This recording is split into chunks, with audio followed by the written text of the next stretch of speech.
What is up, everyone? Happy Football Friday. Super Bowl 59 Friday. Last show before the big game on Sunday. Happy to be back in PA for a couple weeks. Anyways, till I head out to visit Jimmy and see him in Indy. Wait, what? When he makes I wasn't made aware of these plans. the trek to Indianapolis with me. I guess I got to make room in my schedule. I'm just gonna come to Illinois and kidnap you. Okay, I'll let my wife know first.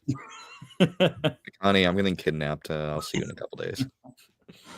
Yeah. So I'm gonna talk Super Bowl for sure. That's gonna be a big preview at the end. All our picks and everything like that. First, though, we're gonna recap a little bit the Senior Bowl, the actual game that went down on Saturday. So I was driving back on Saturday. I was listening to most of the game. Incredible ending. I don't know of any All-Star game that I've seen in probably ever that has been this competitive for one and had as incredible as an ending as the Senior Bowl did this year. TCU wide receiver Jack Besh leading the game in receiving, 68 yards. Not only did he do that, he caught the game-winning touchdown at the buzzer. One Senior Bowl MVP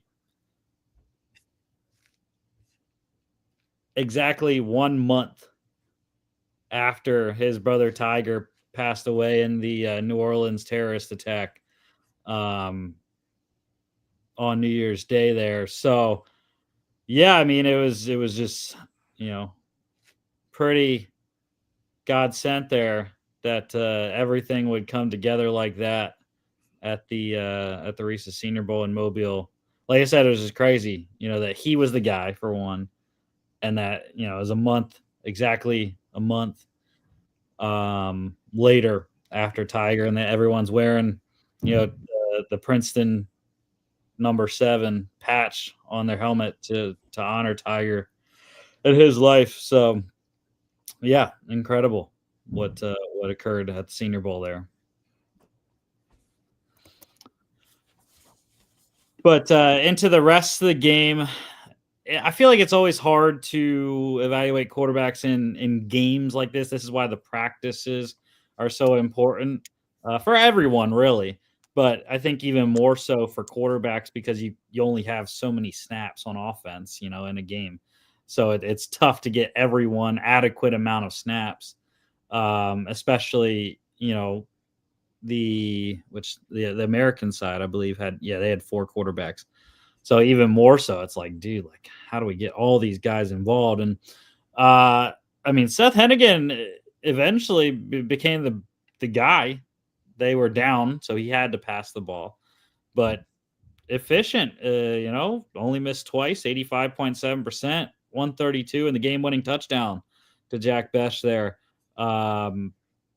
Pretty impressive stuff for Seth Hennigan, but I'm not really surprised. I mean, Hennigan was one of the most, if not the most experienced quarterbacks at the Senior Bowl, having over 50 career starts at Memphis, a 4-year starter there.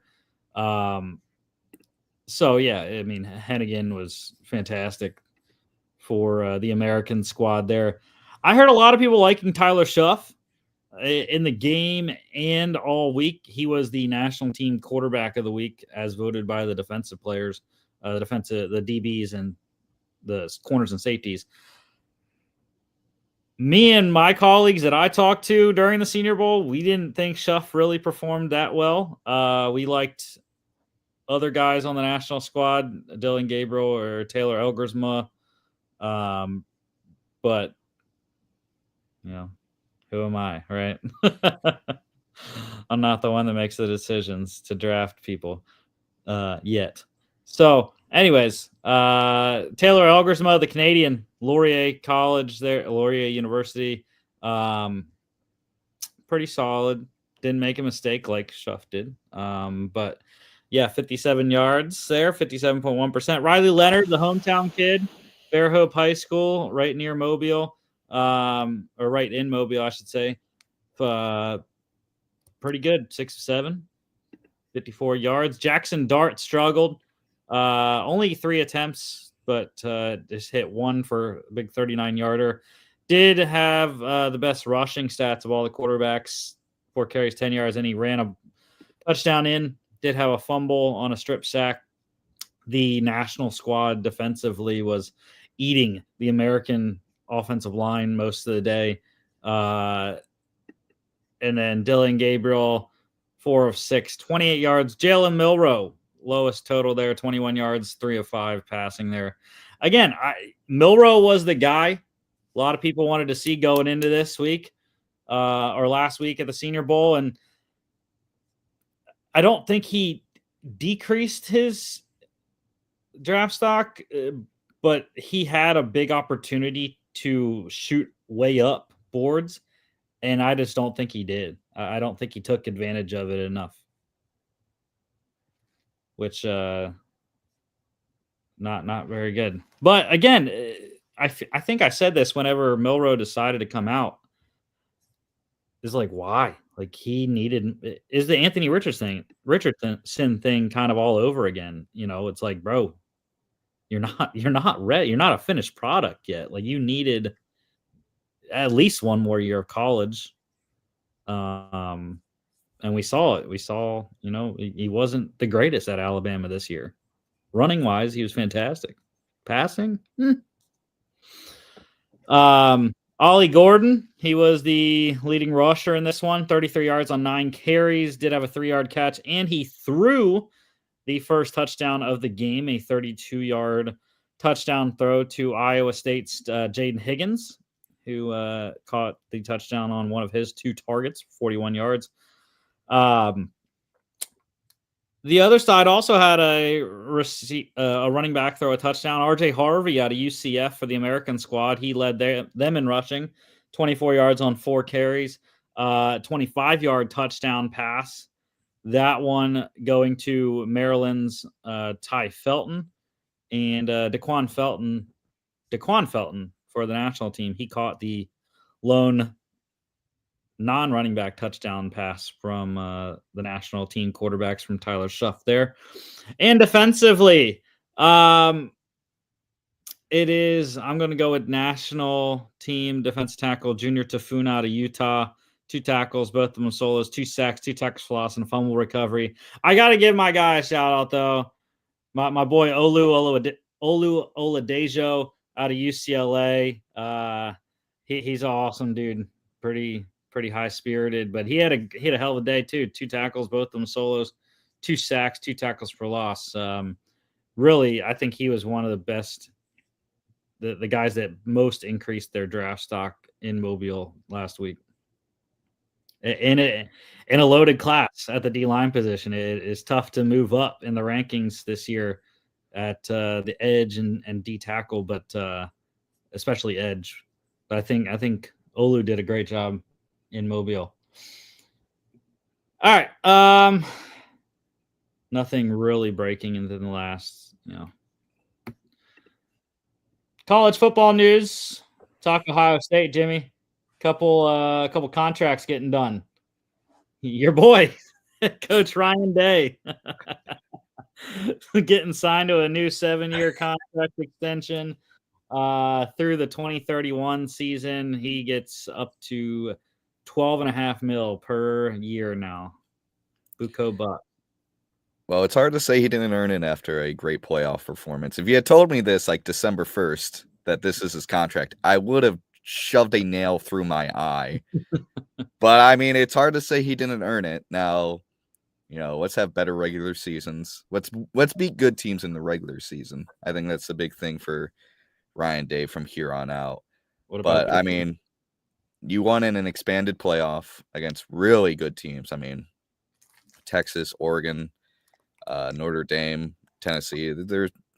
It's hard to say he didn't earn it after a very good playoff. So yeah, good for him.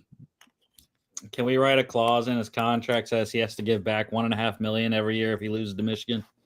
Oh yeah, $1.5 million per year, $2 million if he loses at home. Okay, sounds good. I like and that. it goes to the Jimmy and Rusty fund.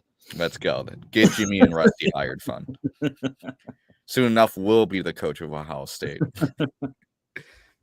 Also with the Buckeyes there, Chip Kelly going to Vegas to be the Raiders offensive coordinator. They replaced him with a guy that's been on staff for quite a while, wide receivers coach Brian Hartline, getting promoted to offensive coordinator, a mastermind, just pumping receivers into first-round receivers into the league for, I don't know how many years, 4-5 years now. Just ridiculous production at the wide receiver position, and we'll see what he can do with an entire offense now. Yeah, especially with how many of his weapons are leaving in the offseason. I mean, you got Ibuka, both your running backs, Jenkins and Henderson, leaving, plus your quarterback. So it's going to be kind of a new offense, except for obviously your fantastic freshman wide receiver. You're getting a lot of new guys here. Yeah, and it's pretty early. Ohio State really wasn't, or at least I didn't hear of any massive transfers. Obviously, we have the next transfer window coming up in April. But yeah, and it's also way too early. I have no clue what the roster looks like. Aaron Nolan, though, right, is one of the contenders at quarterback. I believe he's still signed for this past year's class. I think so. Alabama getting a familiar face. They hired former Seahawks offensive coordinator Ryan Grubb as their new offensive coordinator. Tommy Rees leaving, or not leaving, I should say. What am I saying? I don't know where Alabama's offensive coordinator. I don't remember who that was. But anyways, Ryan Grubb, he was the offensive coordinator for Alabama last year for about 2 days. I think it was 3 days, something like that. Followed Kalen DeBoer from Washington.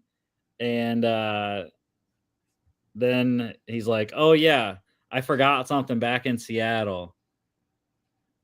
And then, yeah, the Seahawks. No, I'm just kidding. The Seahawks called and they're like, yo, you want to come back to Seattle here? And that worked out swimmingly for Mr. Grubb. 1 year stint there. Hopefully he didn't buy. Hopefully he leased. But yeah, he is back with Kalen DeBoer as the OC at Alabama. And let's go to Colorado. How about Prime? I mean, talk about just continuing to build somewhere that recruits want to go. Colorado has hired former NFL Hall of Fame running back Marshall Faulk as their running backs coach. So that's ridiculous. Marshall Faulk plus Dion plus the million other stars that they get on the sidelines every week. I mean, why would you not want to go to Colorado other than it gets freaking cold and you get feet of snow in the winter? Hey, Colorado's a beautiful state. I know. But still, it gets cold. I don't know. But yeah, that was ridiculous hire for Coach Prime there. And big news in the NCAA. So there's a lot of stuff going on in the NCAA right now. Mentioned the Supreme Court, the Title IX announcement of the disbursement of the NIL funds. That Title IX does apply to the NIL, essentially salary cap, $20 million per Division I school. Now, with a new president in charge, the NCAA has changed its policy on transgender athlete participation in women's sports. So they will be limiting competition in women's sports to athletes assigned female at birth. I think it's a headline grab for one. just like Mr. Baker, President Baker said, the president of the NCAA, and like we have discussed in countless sports management, sports law courses that I've been in, people make it a bigger issue than what it is. In reality, there are not that many people that it affects. President Baker said he thinks, or I don't remember if he said thinks or he knows, there's about 10 transgender athletes in the NCAA. Like that's like fraction of a percent of the total population of student athletes across the NCAA. Obviously, that doesn't count, NAIA, NJCAA, the couple other different collegiate sports organizations, but it's a big deal to those people for sure. And it will affect them, but in reality, it's not affecting a massive amount of people. Unfortunately, I guess not unfortunately, but yeah. Yeah, we'll see what the NCAA, because this is probably in response to Donald Trump's executive order. Yep. I'd be interested in see what the NCAA and other college sport organizations do. Do they create a transgender, what's the word? A transgender segment, like a just like a men's sports, women's sports, and then the transgender sports group. That'd be interesting to see what they do with that. In terms of the argument against it, I've heard a lot of people say this is against human rights. The issue with that is playing collegiate sport isn't a human right. Yep. There have been many athletes in many sports have had their right to play the sport taken away for a bunch of reasons. The NCAA and all other college sport organizations have complete levity to take away your ability to play a sport based on multiple factors, cheating, doping, public, even just public statements you say as an individual can get you kicked out of the NCAA. So I'd be interested to see the pushback, what the NCAA will do, what advocates of transgender athletes will do or will advocate for now that this has been put in place. But I don't, like you said, it's a very small amount of athletes. I don't know how much of an impact it will have on the sports in general, but we'll see.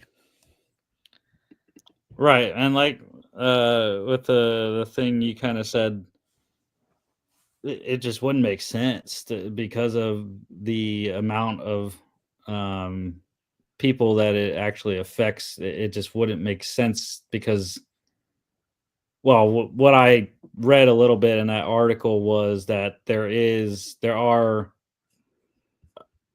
a decent amount in one sport, which I believe is volleyball. I've heard it was like volleyball and swimming, like right? The big ones.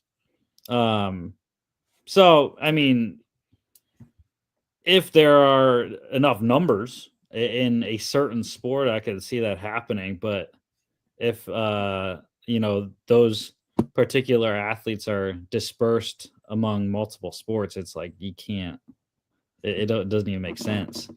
Yeah, I think someone did the entire number of transgender athletes that would be affected by this. It's across all league, not the NCAA one. I'm talking Donald Trump's one. Mm-hmm.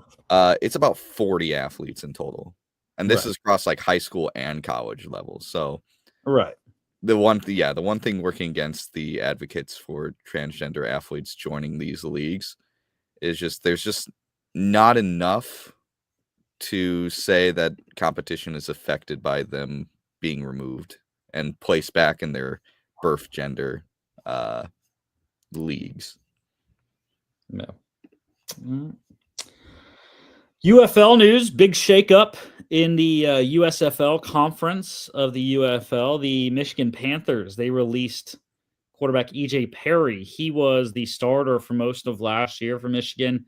Now with, like I said, another team in the conference, Memphis Showboats have signed EJ Perry. So big time competition now coming for Coach Ken Wisenhunt's first year at the helm of Memphis. It's going to be Troy Williams, Quentin Dormady, the former San Antonio starter, and EJ Perry, the guys competing in camp for the Memphis quarterback job. And you have to wonder what the Michigan job is going to be now with Danny Etling and Bryce Perkins returning, I believe, and newly signed Rocky Lombardi coming in this year as a undrafted guy. Spent some time in the preseason with the Bengals. So that's the three quarterbacks that the Panthers have going into camp here coming up. Speaking of the Michigan Panthers, though, they also got some good news. Reigning or former Defensive Player of the Year, Breland Speaks, defensive end there, he has re-signed with Michigan. So big time get back for Michigan there and leader of their defense. The Memphis Showboats, they signed former Titans corner and kick returner Eric Garr, former running back and corner at Louisiana. Was a kick returner for the Titans in 2023 and pretty solid one at that. I'm interested to see if he can play some defense there for Memphis. And the DC Defenders, they signed former Patriots draft pick tight end Devin Asiasi. So he adds to their tight end room that is pretty solid now. Briley Moore McKinney returning after he was kind of dinged up last year, didn't have a ton of production, but they also signed undrafted Kansas tight end Mason Fairchild, as well as Devin Asiasi now. So last a starter with the Bengals in 2022. All right, NFL news. Sad news the other day. Bears owner Virginia McCaskey passed away at the age of 102. So, Jimmy, you probably know more about her than I do, being in the division. But yeah, I mean, I was talking to someone about her, and I was like, "Yeah, nice lady." Like, and they kind of laughed, and I was like, "Well, I never saw her without a smile when they showed her on TV, so it seemed like a good lady." Yeah, she is one of basically the last of the original owners. Like Yep. I can't remember her relationship to George House, but it was like direct. I think it Daughter. was daughter. Like she's Yep. one of the last connections to the original owners of the NFL. Like she is the last of her breed. She saw it all.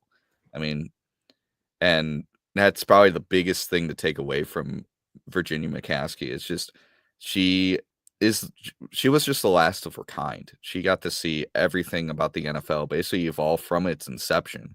I mean, the league started in 1920. She was born in, what was it, 1922, 23. So, I mean, she basically was there with the inception of the NFL, and she grew up in it.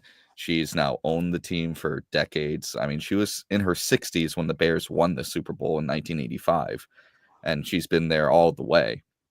So, again, just to reiterate, it's just the last of the first when it comes to the NFL. She was one of the originals. There's no one like her left in the NFL. She was the last of her kind, essentially. So, incredible story. I mean, the McCaskey family is large, and if you're a Bear fan, you have your opinions on the McCaskeys. But when it comes to Virginia, she was basically a pillar of early sports ownerships, and being a woman owner of an iconic franchise for so long, it really is a legacy a lot of people are going to look up to very fondly. Yeah, I don't know if you have any inkling or know what the succession. It probably goes to her son George, who's also like, what was it, chairman of the team. It stays within the McCaskeys. So I think everything goes to George. She had no real like day-to-day operations influence anyway. She was, she was just the owner. She was principal owner. Her sons and family basically did everything else. Now, just principal ownership just probably goes to George, and it will just remain a McCaskey organization unless they sell. Yeah, which a lot of Bears fans want. Trust me. Yeah, highly doubt it with everything that's coming down the pike for Chicago, new stadium and whatnot coming down next couple of years. Hate to go to the negative, but that's the next thing on the docket here. Ravens kicker Justin Tucker back in the news again. 3 more massage therapist allegations, sexual misconduct for him. So puts it up to 9 now, I believe is the total number. Is that the same number, Deshaun Watson? Or Deshaun was let me look it up. Deshaun was a lot more, I think.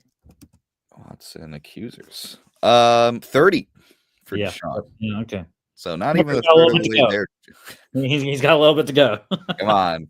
Let's match those numbers. Let's see what happens. Yeah. Yeah, but yeah, I mean, obviously, as the numbers grow, I mean, it just gets worse, right? So, I mean, I think definitely it was interesting to hear Roger Goodell speak on it and just throw a bland statement out there saying the NFL is aware of the Justin Tucker situation and we're investigating. Great job, Raj. I mean, you have to expect that commissioner's exempt list is coming for Justin Tucker.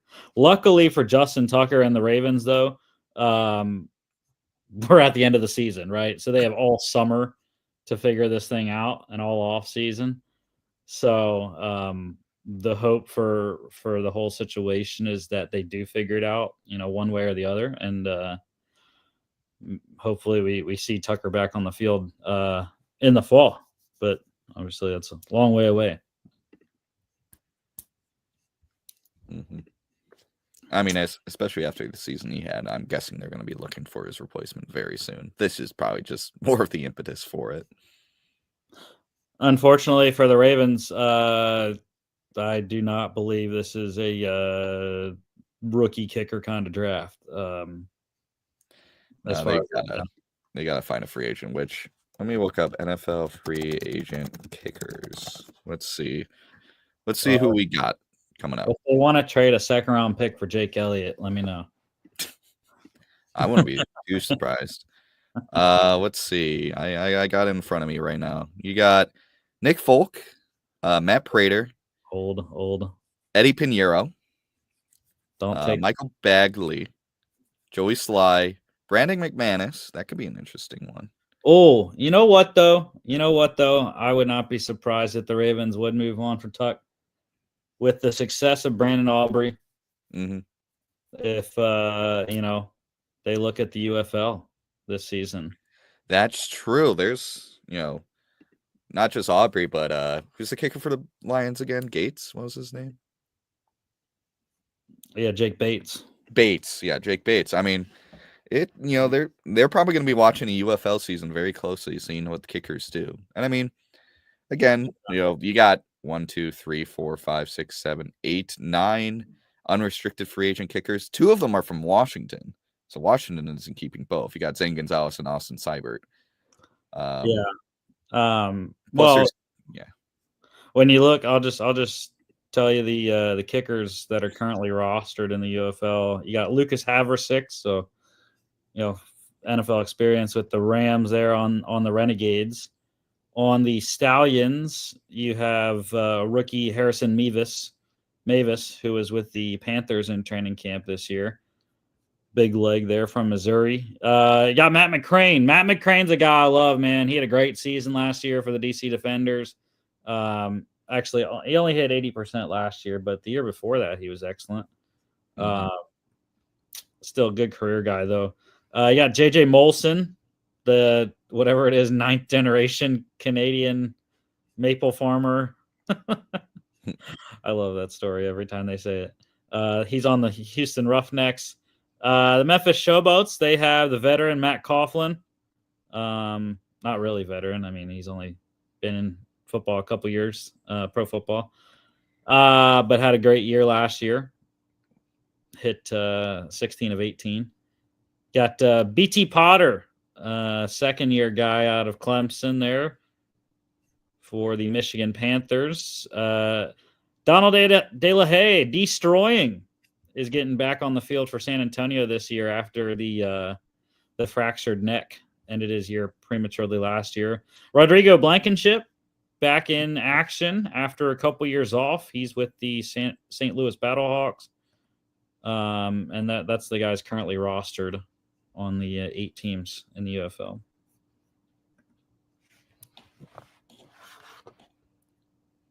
All right, Eagles right tackle Lane Johnson. He is going to be a guy that's going to be on the field this fall. He said he will be playing and he'll be back in 2025. So no retirement talk for Lane Johnson yet. I feel like draft pundits have been putting tackle to the Eagles in the first round for like the last 3 years.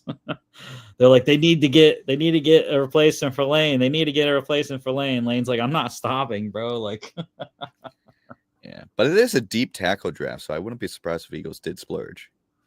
Yeah. We'll see. They need edge, but how about some trade talk? It's getting that time, man. Indianapolis is where trades go down. And I mean, by golly, if this thing goes down in Indianapolis, I will be there and I will be ecstatic. Browns defensive end Myles Garrett has requested a trade. So Andrew Berry said they're not trading him. Myles Garrett said, please trade me. And we're at a standstill currently. Yeah, I remember we discussed this. I think it was last Monday or last Friday. I can't remember. I remember saying, don't trade him. You're never going to get the value back unless he wants to get traded. Well, now he wants to get traded. You just, and I think the funniest part too is just looking on like Twitter and all the Browns fans. They're not even mad at Garrett. They're just like, yeah, I get it. I get why you want out. Like, go. Like even Browns fans are like, I get it. So I'd be interested to see what the market is for him. His contract is massive. Mm-hmm. Teams are going to have to give up a lot in terms, not just in terms of like draft value, but in terms of contract value. Like the Browns are going to have to find a team that have players that they are willing to part with. I've heard a lot of talk about the Lions. I've heard a lot of talk about the Lions giving up guys like Branch or J-Mo or Tyrion Arnold, or even other players with big contracts to make room for them for the next 2 years, because what a lot of Lion fans are saying is, next 2 years before the big extensions for guys like Hutchinson kick in, you're going to have to go for it. And Garrett kind of makes sense for that timeline for 2 years. And they could sacrifice a guy like J-Mo or Branch and still have a very good team. So I'd be interested to see what the Browns get for a guy that already wants out. Yeah. I don't know what the Lions would. I think Brad Holmes is actually. I take that back because he comes from the Rams scouting tree, and we know what the Rams did, not having a first round pick for 7 years.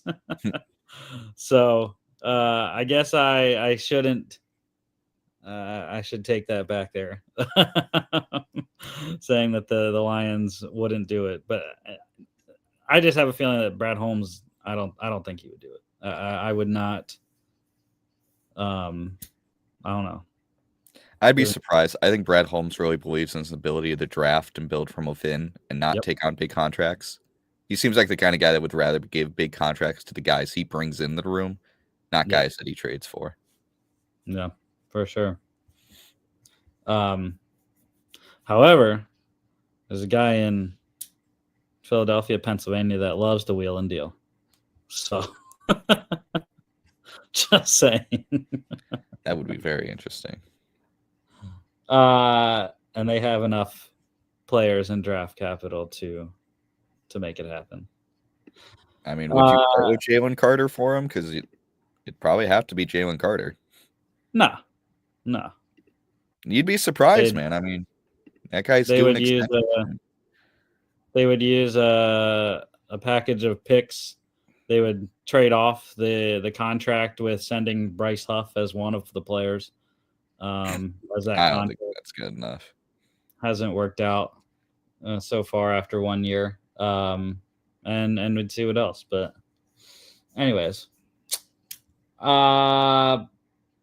Rams, they are going to get a deal done. They said, which I can't remember the last time that I've heard this, a team coming out and saying, yeah, we're trading this guy. The Rams announcing that they are going to trade Cooper Kupp. Or at least Cooper Kupp announced that the Rams told him they were going to trade him.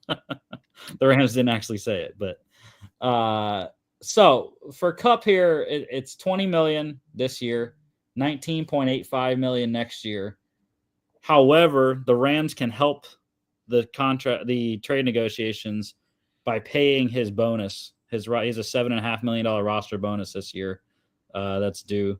So they pay that early. It gets a nice contract for 2025 for a team down to $12.5 million for Cooper Kupp. Very affordable for most teams. And I think that's what the Rams will do to get the deal done with someone. I don't know how much value they're going to get. 30-year-old receiver has taken a dip, has had injuries since his Triple Crown year 2021. So I have an interesting team that you could make sense for. Mm-hmm. I think because this team is about to have a very young quarterback walk in the room, getting him a guy like Kupp will make a lot of sense. I think the Titans could make a ton of sense here. Get Kupp for the next 2 seasons. Get a quarterback who I'm going to assume is going to be Cam Ward. Get Cam Ward a safety blanket receiver, because you look at that Titans team, and I mean, who would be Cam Ward's target walking into the room? You got Tony Pollard, Calvin Ridley, solid. Nick Westbrook, he's okay. He has spurts. Tyler Boyd has been on and off injured. And everyone else kind of meh. Traylon Burks hasn't turned out to be the first round wide receiver that you expected. Okonkwo has been very solid as a tight end. But if your top 2 targets as a rookie quarterback are Calvin Ridley and Cooper Kupp for Cam Ward, I think that works really well. You put Westbrook, down to wide receiver 3 with Tyler Boyd, and you got Okonkwo. I think that's a very, very good receiving core for a very young quarterback that wouldn't need it coming into the league. And Titans can make the money work. Oh, for sure. They're one of the top cap space teams this offseason. I thought you were going to go with one of my teams. I thought you were going to go with the Pittsburgh Steelers. Make a ton of sense. Pittsburgh makes a ton of sense. They've been looking for a wide receiver too. It would get him out of conference, just like your trade to the Titans would. And if they re-sign Russell Wilson, like I'm actually kind of hoping they are, because there's not really any quarterbacks worthy of their selection where they're at right now in the draft. You might be disappointed because I think the rumor is Russell Wilson wants out of Pittsburgh. He has said publicly that he would love to stay in Pittsburgh. But really? I've heard opposite. Yes. He said he loves Pittsburgh and he would love to be there. But, it's business. So, I don't know. I've heard quotes saying he might not want to stay. So I mean, you have Justin Fields for another year. I'm not saying he's great, but he's passable. He went 4-2 with him. You could win. Well, they're both. Yeah, they're both free agents. Really, I thought Fields had a 2-year. Nope, they are both free agents. I see. Yeah, well, we'll see. Maybe bring one of those 2 back. I've heard rumors that Russell doesn't want to come back. We'll see. I would say if Russell doesn't come back, you bring back Fields back in the room, just because you have familiarity and you can win with them. And then you bring in Cooper Kupp. I mean, a 3-headed monster of Pickens, Kupp and Jefferson. That's a pretty good top 3 wide receiver there. I feel like I'm always pretty low on trade values, but I would pay max. I would pay a 4 for Cooper Kupp. Probably high as I'd go. because of his age and injury issues? I would say it'll probably cost a 3. I would say it's probably a 3 and a 5. All right, fine. I'll do conditional 4. It's cool. How about a 5th in 2025, a conditional 4th that can become a 3rd based on incentives? In 26. In 26, yes. That's how I think it'd work. All right, we got a deal. How about the NFL expansion? They are expanding their international roster here. Let's talk about the game that's going down next year first. Speaking of the Steelers, good thing we're on the topic there. They, of course, are going to be the home team for the first ever NFL game in Ireland, Dublin, Croke Park, where, a lot of games have played. That's where they play the Shamrock Series for college football week 0, usually every year. So, and of course, Mr. Rooney has previously served as the ambassador to Ireland for a couple different presidents, and the Rooneys are Irish, so it makes sense.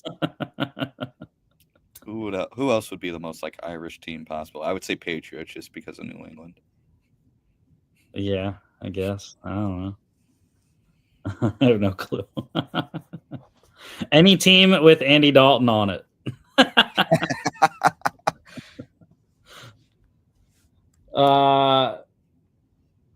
And the other international game that they are expanding, 2026.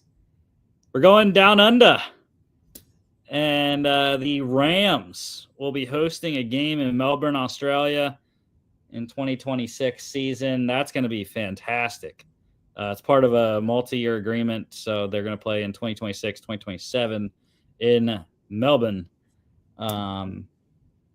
Yeah, I mean, Australia is what I've heard from people is, that's where everyone wants to go right now. Australia is the biggest untapped market of anyone because it's so hard to get to, with time zones and everything like that. So, all right, let's talk about NFL honors. Last night, start off from the top. MVP, Bills quarterback Josh Allen. Thank you, AP voters. You did the right thing. You got the right guy at the top because Josh Allen deserves it over Lamar Jackson. Lamar had a 3-game spurt at the end of the year that he went crazy. But who was the number 2 seed and who was the number 3 seed? Just saying, that's one of my arguments. And that everyone else was saying Josh Allen was the MVP for the first 15 weeks of the season. I don't care about the All-Pro versus MVP. Yeah, and he's only the third person ever to win MVP that didn't be voted first team All-Pro. Yeah, I think the problem is when you run into people that are arguing the stat argument for Lamar, you just have to talk about last year's MVP. Lamar wasn't top 10 in passing, and he won MVP last year. So there's clearly a different standard when it comes to MVP than other awards. Like Offensive Player of the Year, we'll get to that. I think the Offensive Player of the Year of this year should have won MVP based on his value. But it's hard to say that there was a better offensive player than this year's Offensive Player of the Year. I think the MVP is just a quarterback award at this point. I think it shouldn't have went to Lamar last year. I would still argue it shouldn't have went to Allen this year. But in terms of value, the value Josh Allen brought to this Bills team that honestly even I had low expectations on. I didn't think they'd win this many games. I thought they'd still win the division, but I thought they would take a step back. In fact, they did quite the opposite. And it really is because of Josh Allen. Josh Allen did not turn the ball over. Josh Allen was very efficient. He showed up in big games during the regular season. He led this team to, what'd you say, 3 seed, was it? Or 2 seed? 2 seed. 2 seed, that's right. It's hard to argue against Josh Allen's value and impact. I get Lamar's stats. I also would say Lamar benefited from having other very valuable offensive weapons. Say Flowers for 1, Andrews for 2. Rashad Bateman had a great year. And then of course, there's Derrick Henry, who is an incredible force on the offensive side. I would say Henry really transformed this offense and allowed Jackson to really thrive. But yeah, I don't disagree with this. I think Allen's value to the Bills and how they did this season is, I would say, almost unmatched. I would say it might probably even edges out Jackson. But yeah, I don't think they got this wrong. Yeah, everything you said, man. Again, I think that he was just, he was the guy for 15 weeks, and everyone saw the freaking crazy end of the season that Lamar had, and like, oh yeah, plus the stats, and like, so what? Why does the stats apparently don't matter? Because, and I should have prefaced this before we started talking about awards. This, I feel like, was probably the weirdest year in all the awards races, by who won. Like there were a couple that were kind of chalk, but I thought a lot of the awards, I was like, what? How did that guy win? I don't know. Anyways, let's move on to a guy that was chalk, offensive player of the year. Eagles running back Saquon Barkley. Thank you for winning me $35. Saquon, I bet that live during the season. It was probably too little. I should have bet 10 times what I bet, Jimmy. It would have made me a lot more happy. But yeah, I mean, you said he probably deserves to win MVP, but I was happy that he won Offensive Player of the Year because he won me money. But yeah, I mean, just ridiculous season. 30 yards short right now of Terrell Davis's single season rushing total, playoffs and regular season combined, and I'm sure he will hit that on Sunday. And he probably would have won MVP. Again, I feel like I said this so many times, but probably would have won MVP had Jalen Hurts not vultured a million touchdowns on the 1 yard line. Maybe if he played the last game and they let him get the single season record, maybe he'd have an argument. Oh, for sure. But they're in the Super Bowl now. I don't think you argue against sitting him.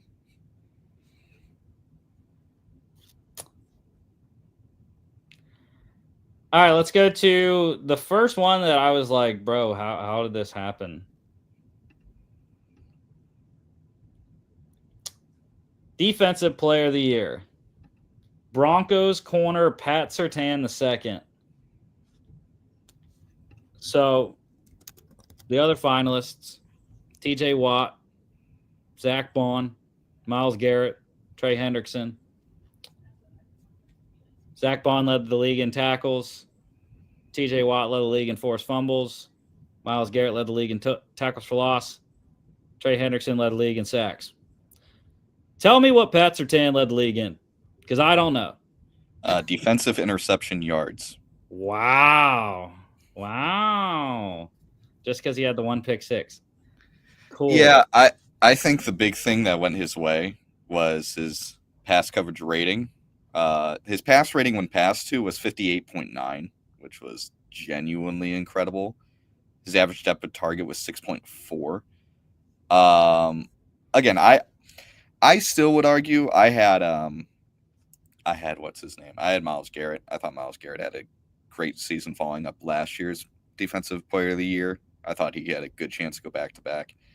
But I think Pat Surtain did a great job being a lockdown guy. I mean, average completion yards against this guy, 8.6. I mean, he was his highest completion percentage of 61.3. However, he very much limited targets. Like, he was only targeted 62 times.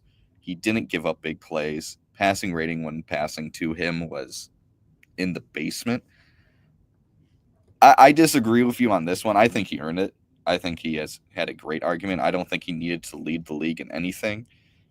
I mean, to go along with his amazing coverage, 4 interceptions, including a pick 6. He forced a fumble. I think he was great. I think he earned it. Maybe you disagree. I don't think Zach Bond just leading the league in tackles doesn't make you a defensive player of the year. I think Surtain. Actually, he didn't lead the league in tackles, but that was his big stat, was 151 tackles. He had a lot of game-changing plays in terms of total production with sacks, fumbles, forced fumbles, fumble recoveries, and whatnot. Mhm. But it just didn't. I thought him and TJ Watt. I thought Surtain and TJ Watt had the least likely odds of getting this award. I'm a big guy. I like giving it to the sack leader unless someone has a ridiculous season, intercepting the ball wise, like Stephon Gilmore did a couple years ago. That's why I thought Trey Hendrickson should have won it. I mean, 17 and a half sacks this year was really solid. He ended the year getting the sack lead with a 3-sack performance. I believe it was. Maybe that was the second to the last week of the season. But I think it was the last week, though. Anyways, I still don't understand why Xavier McKinney was not up for this award. It was just dumbfounded. 8 interceptions this year for Xavier McKinney. It was ridiculous. And I know he had most of those the first half of the season, all of them, I think, first half of the season. So I guess he kind of lost his luster, but still, I mean, 8 interceptions is ridiculous. And I thought he did a pretty good job. Only 11 pass defense, but still 88 total tackles there. And yeah, I thought, sure, he had good interceptions, but I'm not giving what's his name, Travion Diggs, defensive player of the year for interceptions. I mean, like I said, what was Surtain's passer rating? I think in terms of defensive back, your passer rating is your best asset, and Xavier McKinney had 20 more points in passer rating than Surtain. Sure, Xavier plays safety, Surtain plays corner, but 78.5 compared to like 58 is insane. Pat Surtain did not give up. Hold on, let me double check. Yeah, like Pat Surtain did not give up big plays. McKinney average depth of target 13 yards. Guy gave up over 156 yards. Well, I'm not saying McKinney should have won. I'm just saying I don't understand why he wasn't up for the award over. Yeah, I would have thrown TJ Watt out for Xavier McKinney in the finalists there. But yeah. Anyways, I thought Trey Hendrickson. I thought he should have won. It was funny. I thought it was hilarious though when the graphic came up. And Myles Garrett. Surtain had the award on the podium. And it said Defensive Player of the Year, Myles Garrett. I was like, oh, okay. I guess they got that Someone wrong. Screwed up. They hit copy paste from last year. yeah. They forgot to update the stanchion from last year. They used the same ones. All right. Another chalky kind of one. Offensive Rookie of the Year, Commanders quarterback Jaden Daniels. We all know Brock Bowers should have won. We all know. But it's a quarterback league. Jaden got the Commanders to a 12-win season into the NFC Championship game. Not that has any effect because the votes are counted after the regular season. But yeah, I'm with you. I said Brock Bowers. I get the argument I've kept seeing for Jaden Daniels was impact / value / wins. And again, this isn't an MVP award. This is Rookie of the Year. I see Rookie of the Year more like of the Player of the Year variety. It doesn't come down to value. It comes down to performance. And in terms of just performance, Brock Bowers as a rookie just blew everyone out of the water. I don't care that his team had 4 wins. The guy had Gardner Minshew and AOC throwing him passes, and he broke records. Don't forget Desmond Ridder. And Desmond Ridder. I mean, sorry, 3 bums. The trifecta of bums. The 3 wise bums from Jerusalem. These guys were just bad, and this guy had record-breaking numbers. Mm-hmm. I don't want to deny Jane Daniels' great season. He did. But I swear to God, we see the rookie QB records broken every other year by rookie QB, and everyone's saying he's the best rookie QB ever. This is how I felt when Joe Burrow won Rookie of the Year over Justin Jefferson. It's just QBs have been monopoly on the offensive Rookie of the Year the same way they have the MVP, and it doesn't feel earned. Yeah. I mean, I don't disagree. Mm-hmm. I mean, Jaden did already win the Moment of the Year. His Hail Mary against Chicago, that one Moment of the Year. Why couldn't he just accept that award? And not the offensive. It's close enough.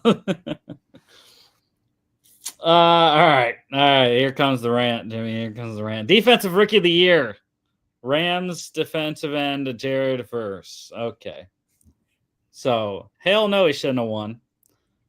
For one, because my guy Quinyon Mitchell should have won. Absolute shutdown corner.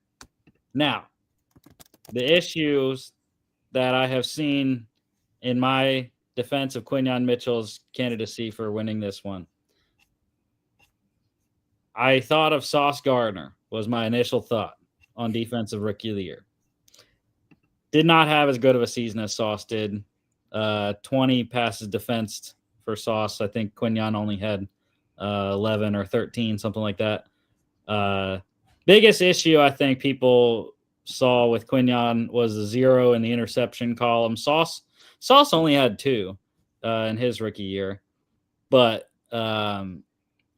Sauce also got voted, I believe, first team All-Pro and everything like that in his rookie season. Quinyon did not. But I still think Quinyon should have won it. Probably being a homer pick. But he was the most shut down rookie corner in the league. So that's just me. Even if Quinyon didn't win it, Jared Verse wasn't the best defensive rookie on his team. Braden Fisk was. Braden Fisk had 2 more sacks than him from a position that is harder to get sacks at the defensive tackle position. And, let alone, he's an undersized defensive tackle, a la Aaron Donald. Not that he's going to be Aaron Donald, but he's an undersized guy in the interior D line. And he got 2 more sacks than the guy on the outside. So, if you want to pick a Rams defensive rookie to win this one, Braden Fisk should have won this award, not Jared Verse. Yeah, maybe. I had Fisk. I think not just for the sack reason. I think he just played a harder position.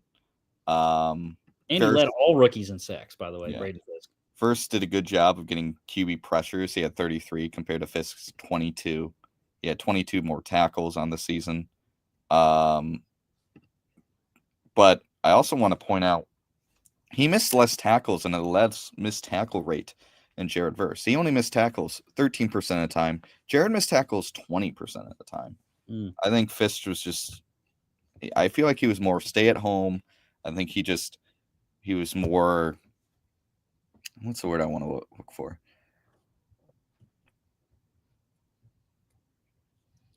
He was more just I guess the word I would say is reliable. Fundamentally sound is the word I want to say. I think Fisk just had a fundamentally great season. Verse had a very great season, I would say, as well. I don't know. I felt like Fisk was more reliable on that defensive side, and I think his impact was just so good. I don't think people realize how good it was. So, yeah, I still stand with Fisk. I felt like Fisk had a great year. I still stand behind my pick of him rookie of the year. Verse had a great year. I'm not denying it. It felt like he had the market on this award from week 2, and he never let go. I think that helped him a lot. So, yeah. Stupid. Comeback player of the year, Bengals quarterback Joe Burrow. Very happy about that. I called that from day one, Jimmy. Day one. I got one right finally after all these years. My preseason prediction for comeback player of the year. I thought it was the easiest thing that could have been predicted. Joey B has had fantastic season after fantastic season, and why wouldn't he come back from his wrist injury and be ridiculous? So yeah, I mean, it was pretty chalk from my standpoint, anyways. Yeah, I think he deserved it. I don't think Sam did. That was another big one. Because again, my argument still stands about the comeback player of the year. This is a comeback player of the year versus most improved player of the year conversation that the NFL needs to have internally and start considering creating 2 different awards.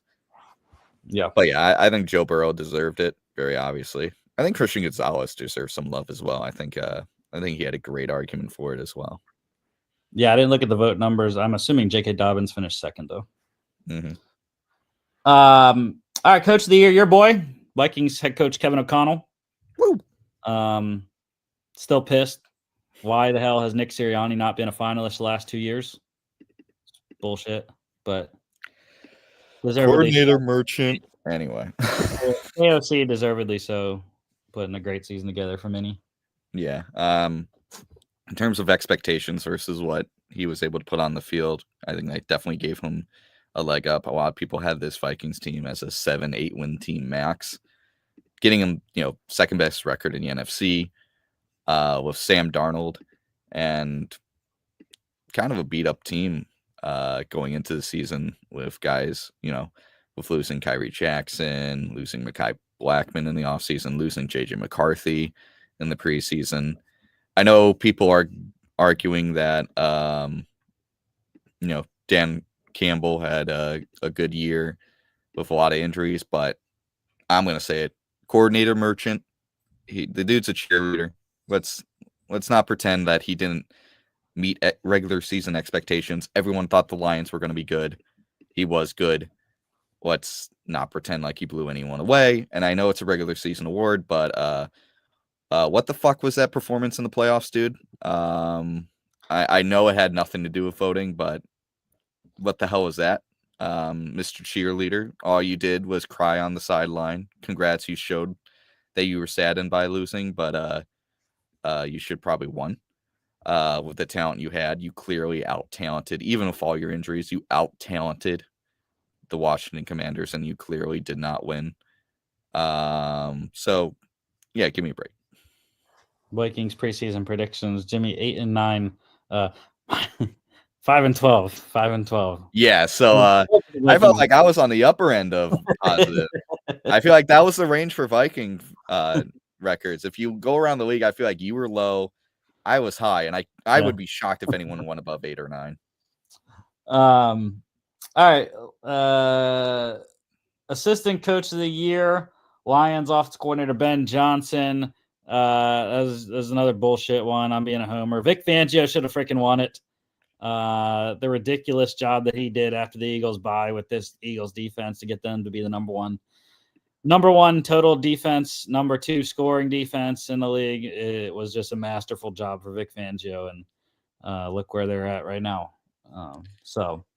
Yeah. Remember when I said Dan Campbell was a coordinator merchant? Here's my proof. Yeah. He was on the opposite end of Vic Fangio. Number 1 scoring, number 1 total offense. Mm-hmm. All right, last award was the Walter Payton Man of the Year award. Jaguars defensive end Eric Armstead. Congratulations, sir. I didn't even see who the finalists were for that one. Let me look up. I'll look up. I mean, it doesn't. I have no clue what all these guys do in the community. I mean, wasn't Justin Tucker finalist this year for the Ravens? Bad luck.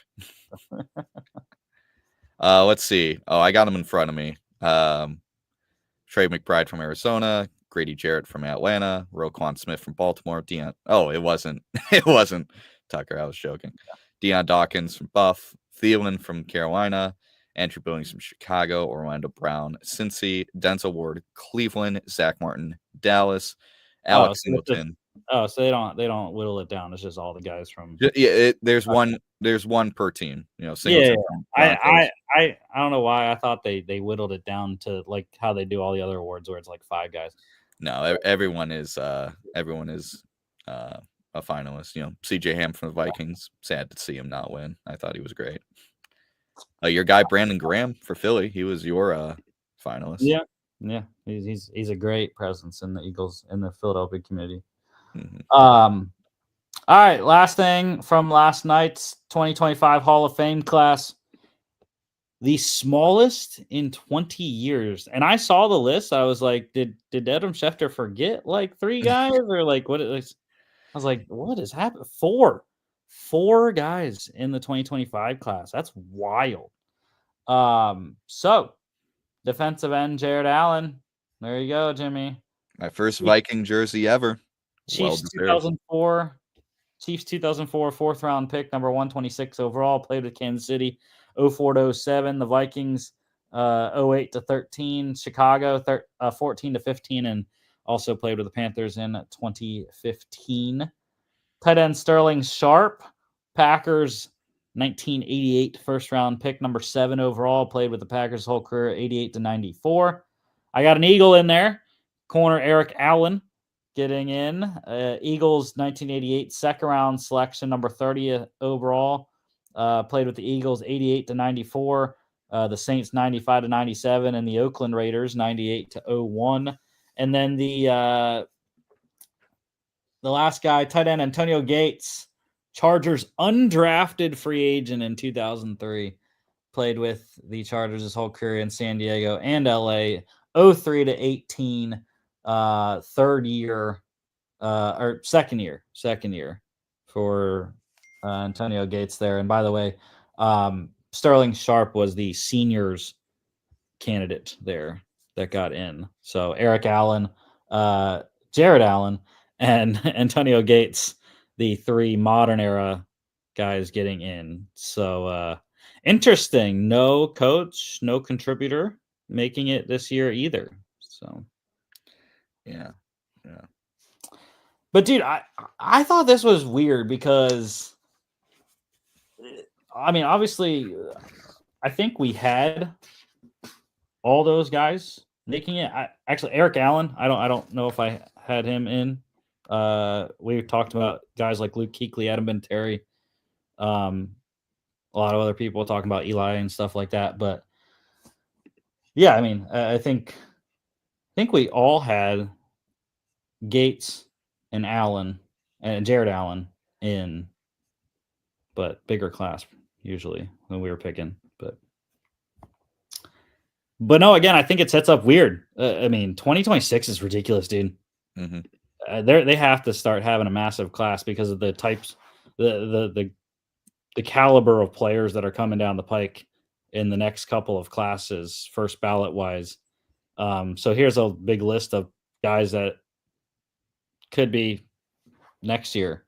Cardinals wide receiver Larry Fitzgerald, Saints quarterback Drew Brees, Chargers quarterback Phillip Rivers, Cowboys tight end Jason Witten, 49ers running back Frank Gore, Patriots wide receiver Julian Edelman, Steelers center Marquise Pouncey, Eagles running back LaShawn McCoy, Panthers linebacker Thomas Davis, Panthers tight end Greg Olson, 49ers quarterback Alex Smith, Cowboys wide receiver Des Bryant, Patriots kicker Steven Gostkowski, Bengals defense tackle Geno Atkins, Steelers guard David DeCastro, Dolphins center Mike Pouncey, Cowboys linebacker Sean Lee, Rams running back Todd Gurley, and Titans defense tackle Jarrell Casey. Obviously, Breeze is in. Yeah, I'm making a call right now. I want you to write this down. I want you to write this down because I got 4 names that are going to make the Hall of Fame next year. We got 2 first ballots and 2 guys that didn't make it this year. Larry Legend and Drew Brees are first ballot, 100%. Yeah.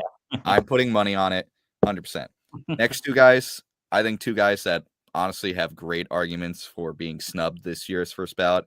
I'm saying Luke Kuechly and Adam Vinatieri. Those are 4. I'm giving you 4 locks next year in the Hall of Fame. Other than that, I think Rivers, Witten, and Gore are going to eventually make the Hall of Fame. I don't think they're first ballots.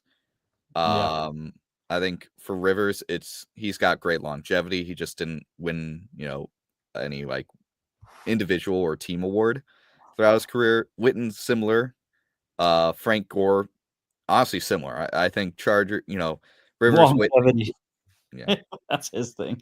Yeah, I think those 3 guys have great longevity stats, good amount of Pro Bowls, all pros, like, but they don't have like MVPs or Super Bowl rings to their name. Drew Brees, obviously, I mean, he has every record. He had every record when he retired. I know he has an MVP. I don't know if he had multiple. He has a Super Bowl ring. Larry Legend, I mean, I think he's a top 5 wide receiver in NFL history. I think he's an easy first ballot. Plus, you got Kuechly, who I understand. I said this in the chat. I understand why he wasn't picked this year. I think it was just longevity. He didn't have a long career. He had a great career. Don't get me wrong. But I think the fact that he just didn't have a long career worked against him. I think, what was it? Only like 7 seasons. Yep. I think that really does work against him. And Adam Vinatieri, who I don't really understand the argument against him. I think he's the greatest kicker in NFL history in terms of just impact and talent. I mean, 4-time Super Bowl champion. 4-time Super Bowl. I mean, he 2 game-winning kicks in the Super Bowl. Yep. I mean, talk about just locking it. I think he should have been first ballot, but those are my 4. I'm locking them in today, February 7th, 2025. The 2026 class, Hall of Fame class of the NFL will include those 4 players. I have a good feeling next year is going to be a bigger class. I will also say I think Greg Olsen eventually gets in. Don't know how long that'll take. Hopefully not as long as it took Sterling Sharp. But Greg Olsen, fantastic everywhere he went, really. I mean, probably his worst years were his Seattle years. But even then, he still produced pretty well with Russell Wilson. And what I will make a case for, probably not going to be first ballot, but I think it won't take very long. The 2 Steelers offensive linemen, David DeCastro, Marquise Pouncey, probably more than David DeCastro. But those 2 were staples on consistently winning Steelers teams in the 2000s and 2010s. Marquise Pouncey, he also has a leg up, I think, in terms of, I don't know if voters think about this, but the legacy of the center position in Pittsburgh, with Dermontti Dawson and whatnot. So, yeah, I think Marquise Pouncey definitely should get in. I think he's an eventual. I think the tough thing with offensive linemen, you're not the sexy pick. So he might not be first ballot, but I mean, it's hard to argue against. 9-time Pro Bowl, 2-time All-Pro. He was part of the All 2010s team. Yeah. Now let's look at guys like Jason Witten and Greg Olsen. Let's compare these guys. Olsen, he is only a 3-time Pro Bowler. I think that might be a hard sell.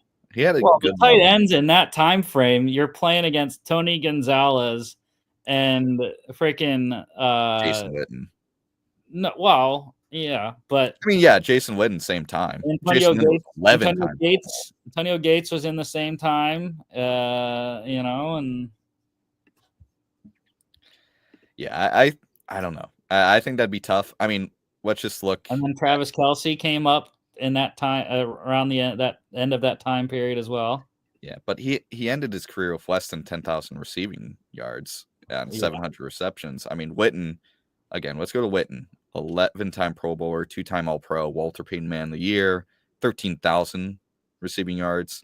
Then you go to Gates, 8-time Pro Bowl, 3-time All-Pro, all 2000s team, 11,000 receiving yards, 116 touchdowns. I mean, I don't know. I think it'd be tough for Greg. I think, yeah, I get your argument that it's a crowded field, but the crowded field is going to make it harder. It's not going to give him an argument for it. It's going to make it harder to justify him. All right, well, we'll have to wait to get Greg Olsen in the Hall of Fame as a contributor for his broadcasting on Fox. he might be a like legends pick, kind of like an Eric Allen. He might have to wait a while. I mean, yeah, especially compared to like Witten and Gates, and soon it's going to be Gronkowski and Kelce. It's just, he's so crowded out. I don't know how he fits in. Yeah, it's going to be tough. I mean, Sterling Sharp was this year's seniors candidate, so yeah, and Sharp, great career, kind of similar to Kuechly, just short because of injury. But yeah, I think Olsen might have to rely on the seniors vote. It's going to be difficult for him. He has an uphill climb against other really good tight ends of his era. All right, let's get this thing rolling here through the rest of the news real quick. A couple retirements, longtime players here. Bills safety Micah Hyde, 12 seasons in the league. Packers 2013 fifth round pick, number 159 overall. Played with Green Bay 13 to 16. Buffalo, the majority of his career, 17 to 24. One-time Pro Bowler, two-time second-team All-Pro, 158 games in the regular season, 128 of those starts, 644 career tackles, 482 solos, 18 tackles for loss, 8 QB hits, 24 picks. I thought that was pretty solid a number for Micah Hyde there, 24 picks. Did have a pick six, 66 passes defensed, 5 forced fumbles, 8 fumble recoveries, 5 sacks. And I was surprised at his playoff stats. He actually did pretty well in the playoffs. 17 games, 13 of those starts, 69 tackles, 54 solos, 2 tackles for loss, 2 QB hits, 2 picks, 9 passes defense, 1 forced fumble, fumble recovery, and 1 sack. So congrats, Micah Hyde. Pretty good career there, Buffalo and Green Bay. And speaking of Green Bay, former Packers kicker Mason Crosby also retiring. Didn't play this year. Was with the Packers 2007 sixth round pick, number 193 overall. Played with the Packers most of his career, 07 to 2022. Was with the Rams shortly, and then he kicked for the Giants in 2023. One-time Super Bowl champ, won Super Bowl 45 with Green Bay. 261 career regular season games. He was 81.3%, 400 of 492 field goals, 58 long, 739 of 760 extra points, 97.2%. And he was, pretty lights out in the playoffs. 23 career playoff games, 31 of 35, 88.6% field goals, 56 long, hit all of his extra points, 70 of 70 in the playoffs. So, yeah, congrats, Mason Crosby. GM carousel. So the Jaguars, the only GM spot still available. They interviewed Bengals senior personnel executives Trey Brown, Rams director of scouting James Gladstone, and 49ers director of scouting and football operations Josh Williams. They also interviewed Bucs assistant GM Mike Greenberg, but he has since pulled himself out of the running for the Jaguars job. Coaching carousel, a bunch of coordinator spots getting filled. First off, though, the Ravens, they signed offensive coordinator Todd Monken to an extension, so he's in Baltimore for an extra couple of years, getting a pay raise, I'm sure, after the offensive season they had this year. Cowboys, they hired Cardinals offensive line coach Clayton Adams as the offensive coordinator. Congrats. Great job. Never heard of that guy. Cool. Another Jerry Boy hire. Please retire, old man. Just be an owner. Fantastic season in Dallas this year. Just be an owner, dude. Don't double dip.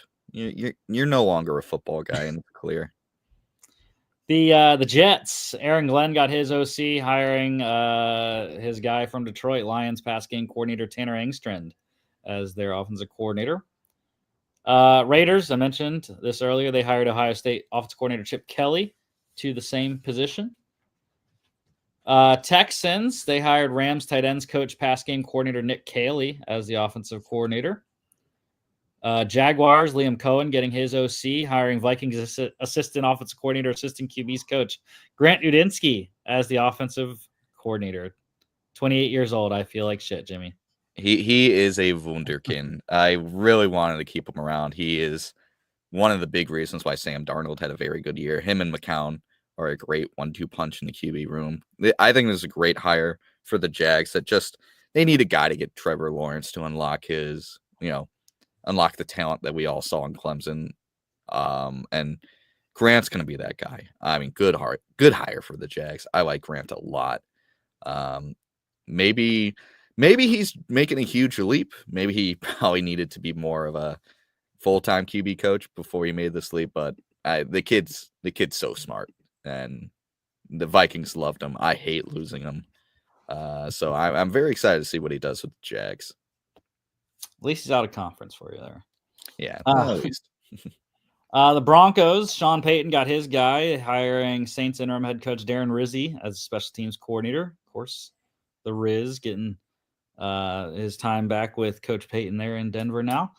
And a couple interesting hires, non-coordinator hires, but notable names. The Bears, they hired UCLA offensive coordinator, assistant head coach Eric Bieniemy as the running back coach. So the Beanster back in the league under head coach Ben Johnson in Chicago.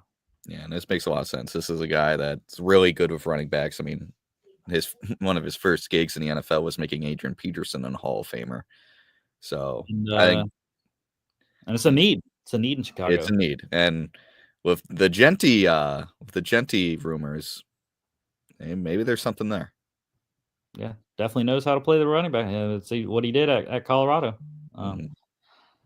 The Lions, they hired Battlehawks offensive coordinator Bruce Gradkowski as an offensive assistant. So big loss for St. Louis in the UFL right before the season here coming up in about a month and a half. But yeah, Gradkowski, former NFL quarterback, and getting his first NFL job. Jaguars, they hired former Bears offensive coordinator Shane Waldron as pass game coordinator. So Waldron getting another opportunity down in Jacksonville. After the news that came out today, I don't know if they like this hire.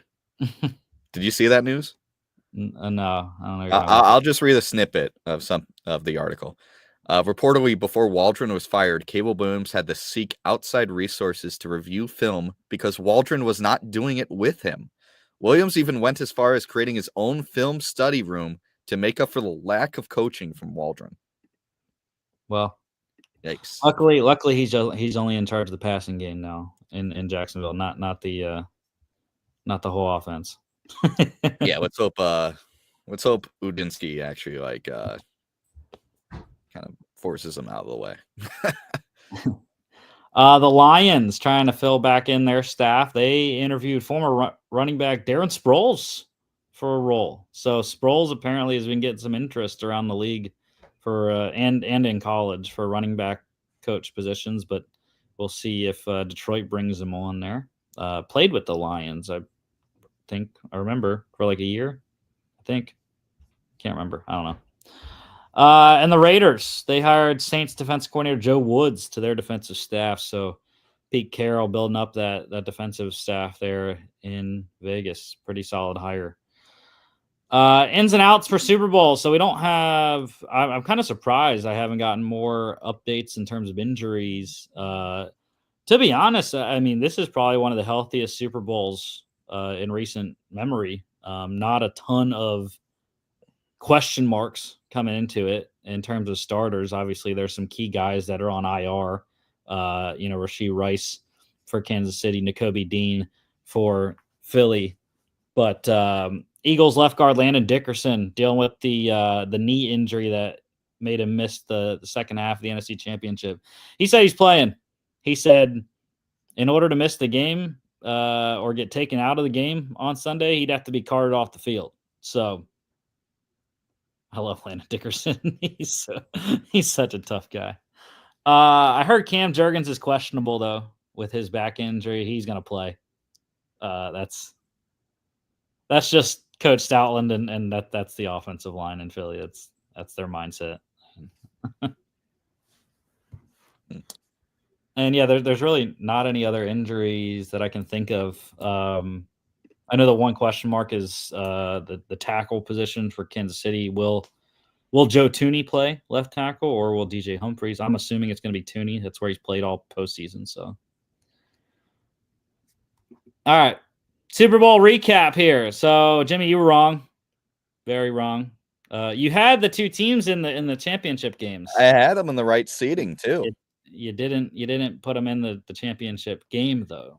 Yeah. I mean, crazy. I even had KC 1 and Eagles 2 in the respective conferences. Yeah. I was so close. I should have realized the 49ers can't have two good seasons in a row. Yeah.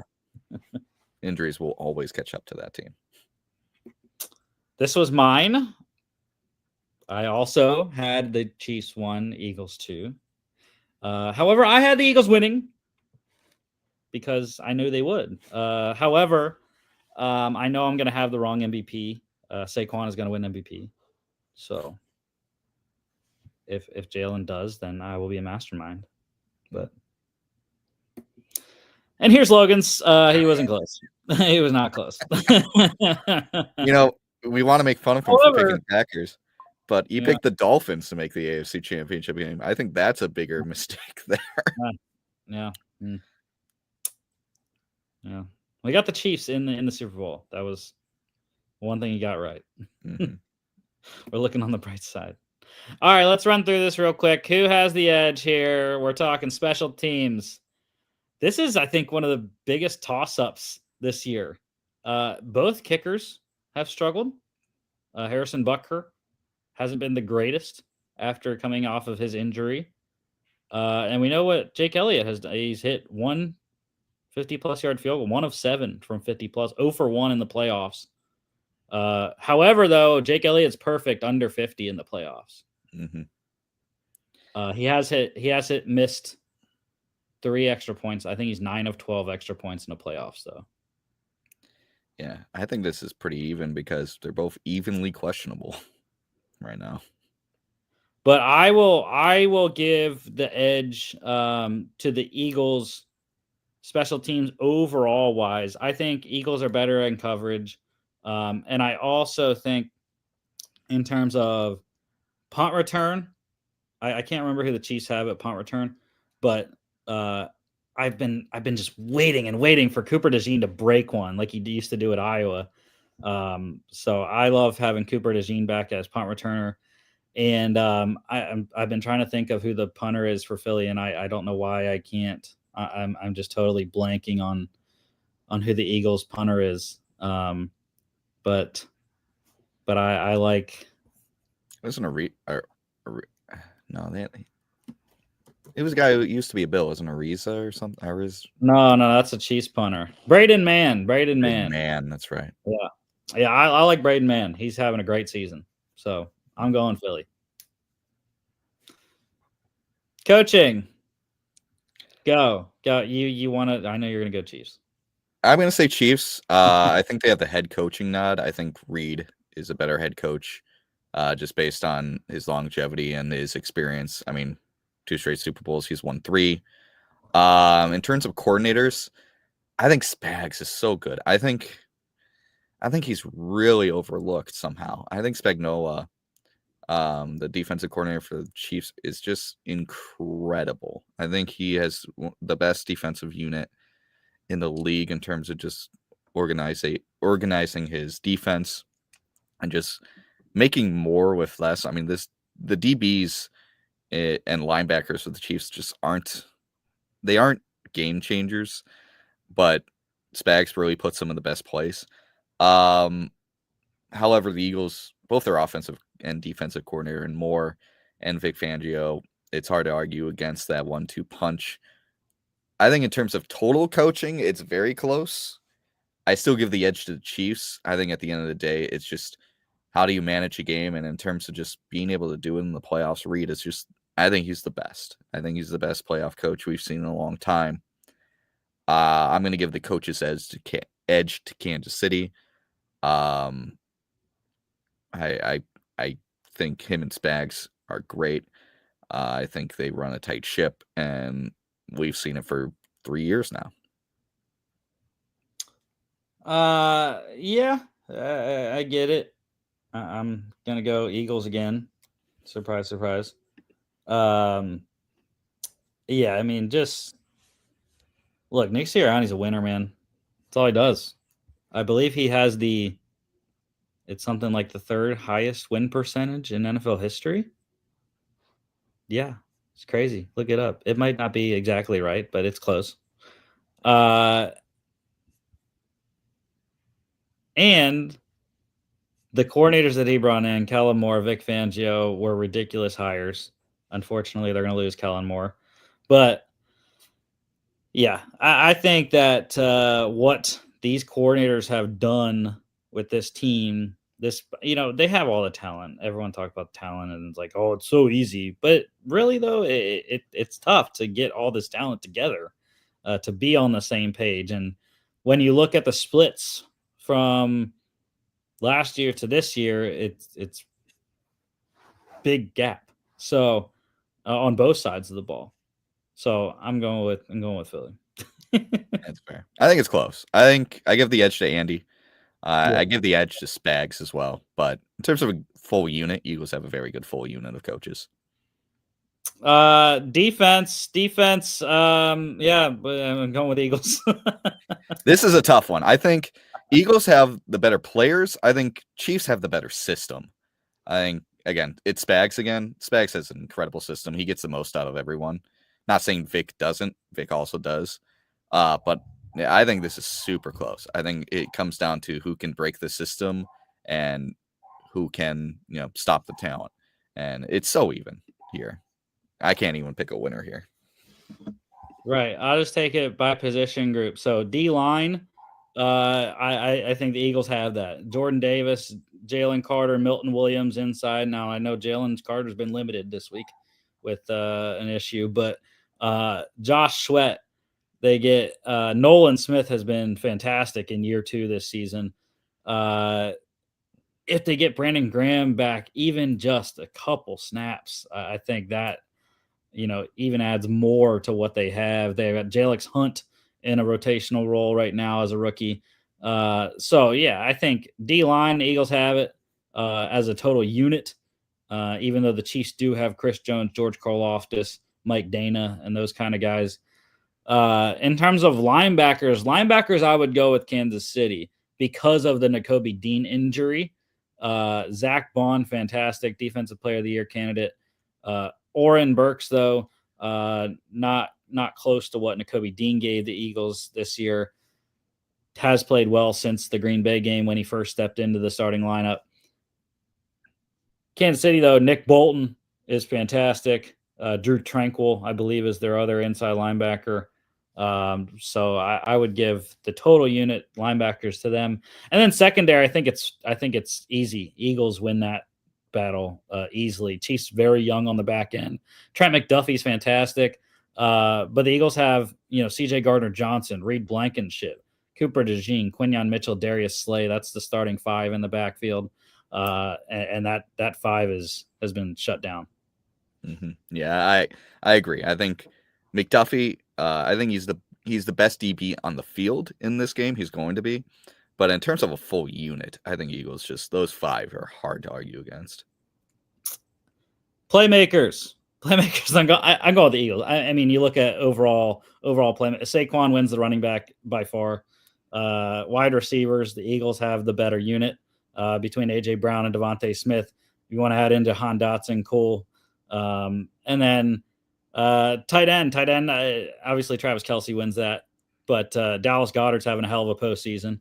And I'll even throw in a sneaky guy, Grant Calcaterra, as a tight end too. Can do some damage as well. The one thing to watch, though, in terms of playmakers, RB2 for Philly. Does Kenny Gainwell play in this game? He got concussed last week or in the NFC title game. Would be massive shoes to step into for the rookie Will Shipley if he has to become the RB2 in this game. Mm-hmm. Yeah, I don't disagree. I think the Chiefs, they have a much older unit. Travis Kelce, obviously, but we also have D-Hop, Hollywood Brown. But Xavier Worthy's speed can be a great asset if they utilize it correctly. I think a guy you're overlooking here, tight end 2 for the Chiefs, Noah Gray. He's been a monster this year. I think he's the guy that has benefited a lot from everyone, targeting Travis Kelce on the defense, and he's just been wrecking house. So Noah Gray, keep an eye on him in terms of targets. But yeah, especially in the running back position. Who is the running back for the Chiefs? Yeah, you got Kareem Hunt. Kareem Hunt's really taken the role from Isaiah Pacheco in the playoffs. Yeah, and even then, I mean, they don't hold a candle to Saquon. I mean, Saquon, again, I thought he was the MVP of the year. He's also just turned around and had a great postseason. He's the best playmaker in this game, in my opinion. Yeah, and then you got Samaje Perine does some passing work as well for Kansas City. Mm-hmm. All right, quarterback. I think it's Mahomes. I know. I'm going to say Mahomes. I think in the playoffs, Mahomes has just been super consistent. I'm not saying Hurts has been bad, quite the opposite. I think he's just done what he's been asked to, but the Eagles have benefited from not having to put the game in Jalen Hurts' hands for most of the playoffs. But in the Super Bowl, you have to. And that may be an issue. Hurts hasn't exploded a lot this season. He's put a lot on his playmakers. And that's just Kellen Moore and Sirianni just calling the offense correctly. But, I mean, it's Pat Mahomes. It's 3-time Super Bowl champion. I don't know how many Super Bowl MVPs. I don't think it's 3. I think it's 2, though. He won all 3. Yep. He won all 3? Okay, so Yep. 3-time Super Bowl MVP. Multiple-time. Is he multi-time NFL MVP? I think he's won 2. So. Yeah, he's won 2. I mean, even with a pretty mediocre regular season by his standards, he's had a great postseason. He's been the guy they rely on in the postseason, and he showed up. Hurts is not the guy the Eagles have relied on in the playoffs. Not saying he can't in the Super Bowl, but it's so far what we've seen in the playoffs, they've gone other directions in terms of who they rely on to win the game. I give this pretty clearly to Patrick Mahomes and the Chiefs. I plead no contest. I plead the fifth, Your Honor. Look. This game definitely means more to Jalen Hurts than it does to Patrick Mahomes in terms of, outside perception and legacy. But what I will say is Jalen Hurts should have won the MVP of Super Bowl 57 when they lost to the Chiefs. He was the best player on the field that day. Threw for over 300 yards, ran for 70, had 4 total touchdowns in that game. And I do truly think he should have won MVP in that game. He just had the one fumble that the Chiefs returned for a touchdown, and that was the lone blemish, and that's why they lost. But what Jalen has not done in the playoffs is turn the ball over. The Eagles are +9 in turnovers in the playoffs this year, and I think he has the capability. They showed it a little bit in the Washington game. He was tasked to do some more passing than what he did in the Rams game because of the injury, especially. But you really saw that 4th and 5 that they went for and threw the bomb to AJ Brown for a touchdown. I mean, the ball placement was elite, and he has the capabilities. It's just the type of team that they are right now, the offensive line that they have, they haven't needed him to do it, but he can do it. And if Spags makes him do it, sure, go ahead. I mean, he's proven time and time again that he can do it. And I read a great article, Bill Barnwell's Super Bowl preview on ESPN Plus, that showed sort of the splits. Jalen Hurts, the Super Bowl year in 22 versus this year against the blitz, he's better. So, Spags, you want to blitz? He's making teams pay more this year than he used to earlier in his career a couple years ago. Yeah, I don't disagree. It's Mahomes. I can't argue against Mahomes. Even a mediocre season and mediocre play by his standard, he's still great.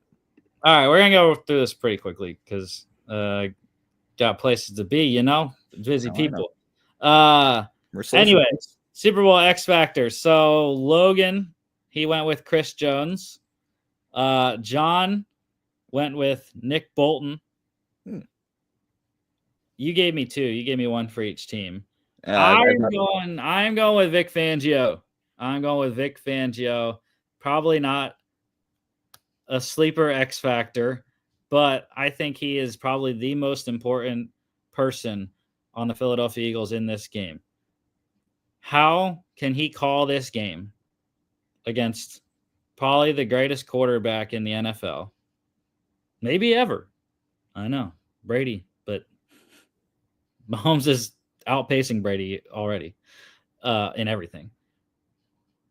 How can you contain Mahomes? Because I think that's the biggest issue that Vic Fangio is not getting sleep on right now, is because Mahomes is coming off his highest postseason rushing total of his career in the AFC Championship game, including 2 rushing touchdowns.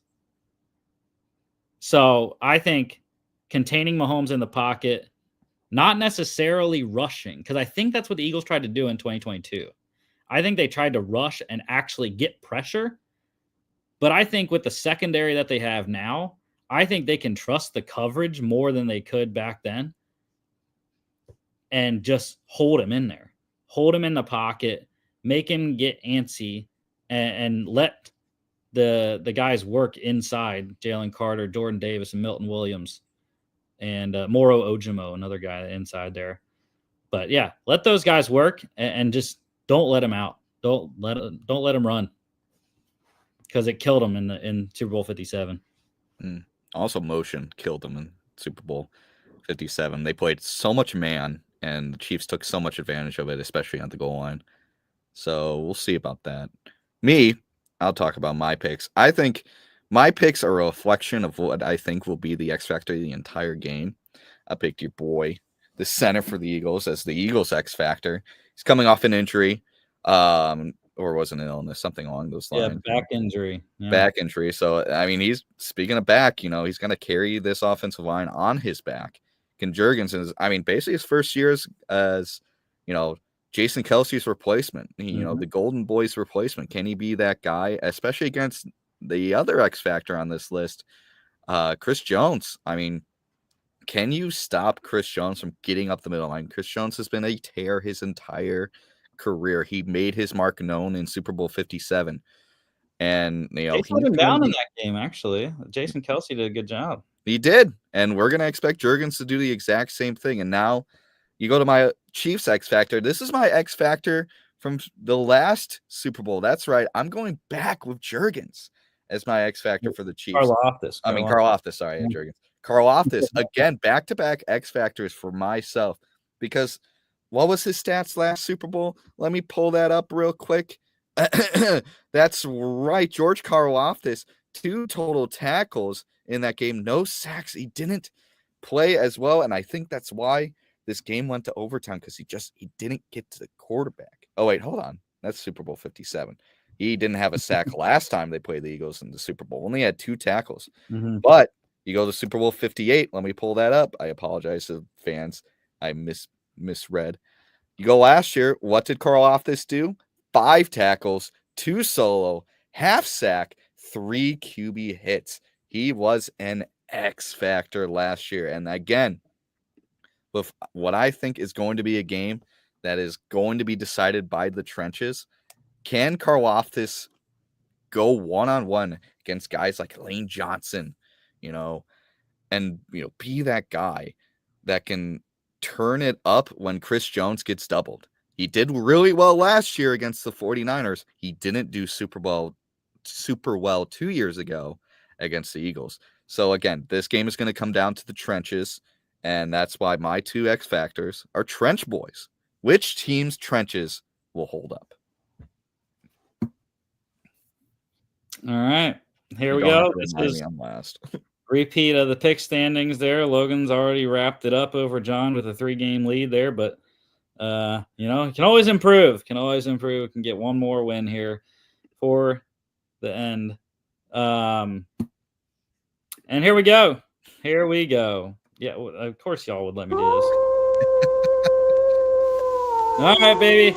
I don't have a dog mask. I have a dog shirt with the dog mask picture on it, but that's fine.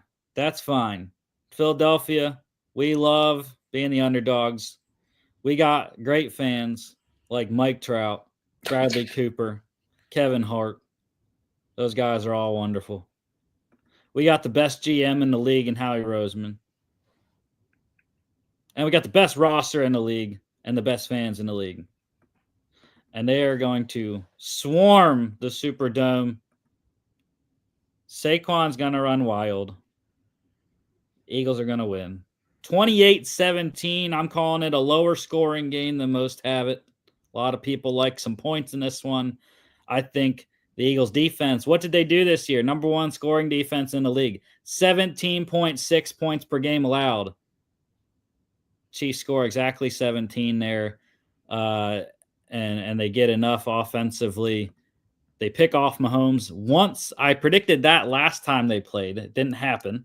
I would have won a lot of money had the Eagles picked off Mahomes, but I think they do get to Mahomes, pressure him, turn him over at least one time, and Saquon continues to do what Saquon's done and guide this team, pull this team to the promised land.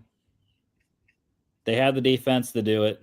Jalen Carter, he's been limited all week. It doesn't matter. He'll play, and he'll play very well. He'll get pressure on Mahomes. And this offensive line was built for this. Jalen Hurts, I think, is going to be key running. I don't think he did enough. I know he had 70 yards in Super Bowl 57, but maybe he has to do something like that again. But yeah, I think this is the Eagles' time, and Saquon, out of anyone on these two teams, deserves this. I don't disagree with anything you just said, but you know what I'm going to say. The bullshit is real. The devil magic is real. Do you really think the Chiefs' devil magic will run away in New Orleans? Hell no. It's going to get We're not letting her in the building. We're not letting her in the building, James. She's going to be there. She's going to be there, I'm telling you. The T Swiftie is going to be there, along with Paul Rudd, another Kansas City Chief super fan. If it ain't broke, don't fix it. I picked Chiefs to win because the Chiefs' bullshit is real. I picked Mahomes to win MVP because he's already got 3. Why not 4? It's going to be a low-scoring game. I went 24-20. It's going to be low-scoring. And I know what you're saying. Look at the talent you got. Look at that defense you got. Oh, my God. Look, Saquon broke off a long run on 3rd and 8. Penalty. Holding. Offense, number 51. Yeah, the bullshit's going to hit. Oh, my God. What's this? A great defensive stop on 3rd down late in the game. No! Holding. Defense, Quinion Mitchell. Automatic first down for the Chiefs. No! It's bullshit. And the bullshit is real, Rusty. I'm sorry. I wanted to pick the Eagles. You know I did. But I can't go against the devil bullshit magic. The Zebras. Oh, my God. They didn't get the most calls in the league. I don't give a shit. They got the right calls in the league. They got the right calls when they needed it. And let me tell you, when Jalen Hurts gets that big 3rd and long conversion late in the game, and you're going to see a fucking, apron go up in the air holding some random guy that maybe held. What's this? 3rd and short? Do you not remember Super Bowl 57, the phantom defensive holding call? It's going to happen again, Rusty. You're going to have to live with it. I'm sorry, man. I'm not trying to hurt your feelings. My guy CM Punk said it best. Your best friends stab you in the front, and I'm here stabbing you in the front and letting you know. The fucking refs, man. They're going to do their job. There's going to be a 3-peat. The NFL needs their 3-peat. They need their first Super Bowl 3-peat in their history, and it's going to be the Chiefs. I'm sorry. I don't care. I know Saquon should have won MVP. I know. The Eagles, incredible coordinators, great talent, great system. You can't beat the bullshit. You can't beat the refs. It's 2-on-1. It's a handicap match. It's been a handicap match all year, and the Chiefs have gone 17-2 because of it. You can't deny the inevitable. They're Thanos, man. They are inevitable. It's over. I'm sorry. Well, what's an interesting thing about the refs in this one is what I've heard is because I don't remember who the official is for this one, who the referee is for this, but what I've heard is it's an inexperienced crew this year. So, to be honest, I think that means they're going to swallow a lot.